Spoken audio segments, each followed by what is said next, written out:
महान गणितज्ञ श्रीनिवास रामानुजन का छोटा सा जीवन शीत की कुहेलिका में डूबे किसी दिव्य सरोवर सा है जो क्षण क्षण अपना रूप खोलता है। उसमें अनिर्वच काव्यात्मकता, करुणा, आह और आनंद है। उस सरोवर में उतरना साधारण और गणित से अरुचि रखने वाली आत्माओं के लिए असंभव ही है। उसकी दिव्यता को छू भर लेना ही हमारे लिए परमाद्भुत रत्न को पाने जैसा है।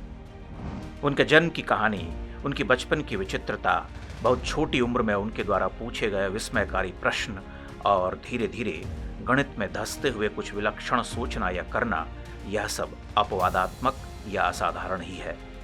रामानुजन की दिव्यता का आभास यूं तो बचपन से होने लगता है, तथापि उनकी अपूर्व प्रतिभा का प्राकट्य 13-14 वर्ष की आयु से होता है, जब वे लोनी की त्रिकोणमिति की पुस्तक को समाप्त करते हुए उसके कुछ प्रमेयों का विस्तार कर जाते हैं।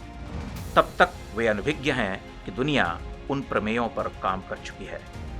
उस समय तक तो रामानुजन किसी अनजान गिरिगेह के शून्य में बैठे थे, जहां से कुछ प्रकाशित होना या विश्व में गणित पर होने वाले कार्यों को जानना असंभव था। रामानुजन की एकाधिक चिट्ठियां किसी भी साधारण मनुष्य को विकल कर सकती हैं। जब वे मद्रास में रामास्वामी अय्यर से अर्ज करते हैं या कैम्ब्रिज के प्रख्यात गणितज्ञ G.H. हार्डी को अपने प्रमेय भेजते हुए किसी दैवीय विश्वास से भरे हुए दिखते हैं। हार्डी को एक पत्र में तो वे यहाँ तक कहते हैं कि उन्हें अपने मस्तिष्क या बुद्धि को बचाए रखने के लिए फिलहाल भोजन की आवश्यकता है, क्योंकि वह अधभुखमरी की हालत में जी रहे हैं। उनके द्वारा भेजे गए प्रमेयों पर हार्डी की मुहर उन्हें मद्रास यूनिवर्सिटी या सरकार द्वारा छात्रवृत्ति दिलाने में सहायक होगी। 20वीं सदी में भारत और विश्व के संपूर्ण बौद्धिक पटल पर एक अर्थ में रामानुजन सा विचित्र मनुष्य दूसरा न हो सका। विचित्र इसलिए कि वे तर्क और अध्यात्म के तत्व का जो अंतर्दृष्टिमूलक विपर्यय है, उसे एक साथ साधते हैं। एक ओर उनकी विलक्षण मति है जो प्रतिपल कुछ नवीन और प्रातिभ तेज से सामने वाले को चकित करती है, दूसरी तरफ उनका अध्यात्म है जो उनकी मेधा को ऊर्जस्विता प्रदान करता है। बल्कि वह मेधा उसी आध्यात्मिक आभा अंतः प्रज्ञा से मंडित है। उन्होंने अपने कई प्रमेयों पर बात करते हुए कहा था कि यह देवी नामगिरी ने स्वप्न में आकर बतला दिया। यह बात भी दीगर है कि रामानुजन कई बार अर्धरात्रि में नींद से उठकर गणित के प्रमेय लिखने लगते थे। गणित जैसे गूढ़ विषय पर आधुनिक विश्व में ऐसा कोई दूसरा धुरंधर नहीं दिखता जो अपने प्रमेयों को कुलदेवी का प्रसाद कहता रहा हो। जर्मनी के रीमान एक और महान गणितज्ञ थे जो आध्यात्मिक प्रभा से दीप्त थे। रामानुजन कहा करते थे कि यदि कोई गणितीय समीकरण या सूत्र किसी भगवत विचार से मुझे नहीं भर देता तो वह मेरे लिए निरर्थक है। रामानुजन और उनकी माता का जीवन विस्मयकारी आध्यात्मिक चिंतन से अंतर्गुम्फित है।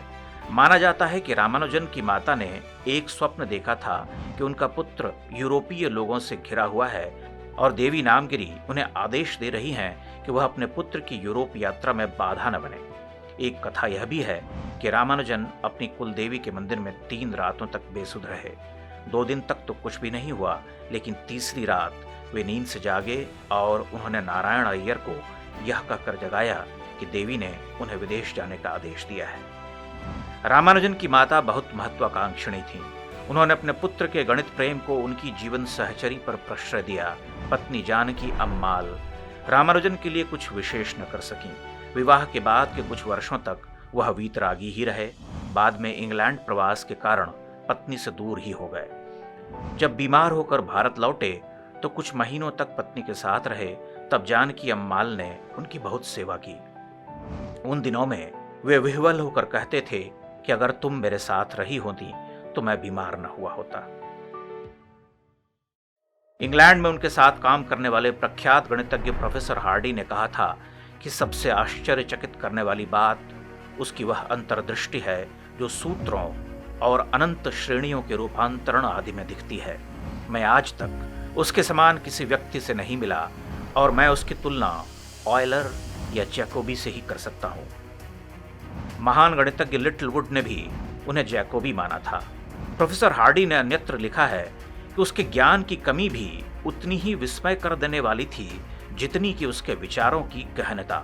वह एक ऐसा व्यक्ति था जो उस स्तर के मॉड्यूलर समीकरण पर कार्य कर सकता था या कॉम्प्लेक्स गुणा कर सकता था जिसके बारे में किसी ने सुना तक न हो।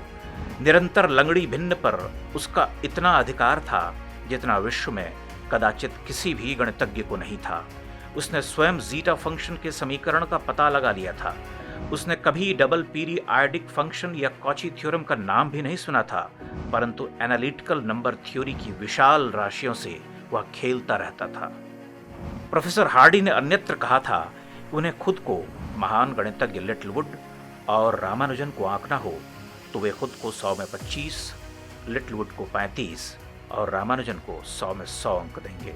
महान दार्शनिक बर्ट्रैंड रसेल हंसकर मजाक करते थे कि हार्डी और लिटिलवुड को लगता है कि उन्होंने 25 पाउंड के खर्च में भारत से किसी नए न्यूटन को खोज लिया है। भारत लौट आने के बाद अपनी असाध्य रुग्णता के दिनों में उन्होंने अपने जीवन का सबसे महत्वपूर्ण कार्य किया। उन्होंने हार्डी को लिखे अपने पत्र में मॉक थीटा फंक्शन का जिक्र किया है। अमेरिकी गणितज्ञ प्रोफेसर जॉर्ज एंड्रूज रामानुजन के कार्यों पर शोध करने वाले अधिकारी गणितज्ञ माने जाते हैं। उन्होंने रामानुजन के सूत्र पर विचार करते हुए 50 वर्ष के बाद लिखा था, इनको समझना किसी अच्छे गणितज्ञ तक के लिए कठिन है। एक वर्ग के 5 सूत्रों में से पहला मैंने 15 मिनट में सिद्ध कर लिया था, परंतु दूसरे को सिद्ध करने में 1 घंटा लगा। चौथा दूसरे से निकल आया और तीसरे तथा 5वें को सिद्ध करने में मुझे 3 महीने लगे। आज दुनिया के सभी महान गणितज्ञ इस बात से सहमत हैं कि आधुनिक विश्व की नैसर्गिक प्रतिभाओं में रामानुजन की तुलना संभवतः किसी और से हो ही नहीं सकती, जैकोबी और आयलर को छोड़कर। रामानुजन का पूरा जीवन ही इस बात का शाश्वत प्रमाण है कि अध्यात्म से सिंचित भारतीय मेधा और चिंतन परंपरा साक्षात ईश्वरीय संकेतों से चालित होती है। सिर्फ 32 वर्ष की आयु में उनकी मृत्यु हो गई, लेकिन जब वे विदा हुए तो पश्चिम का रंग भेदी दर्प ध्वस्त हो चुका था। रामानुजन पहले भारतीय थे जिन्होंने यह सिद्ध कर दिया था कि प्रतिभा रंग की मोहताज नहीं होती। एक साधारण कद काठी के काले मद्रासी ब्राह्मण ने बिना किसी विदेशी शिक्षा या पारंपरिक पठन पाठन के पश्चिमी गोरी चमड़ी के श्रेष्ठता बोध को तोड़ डाला था।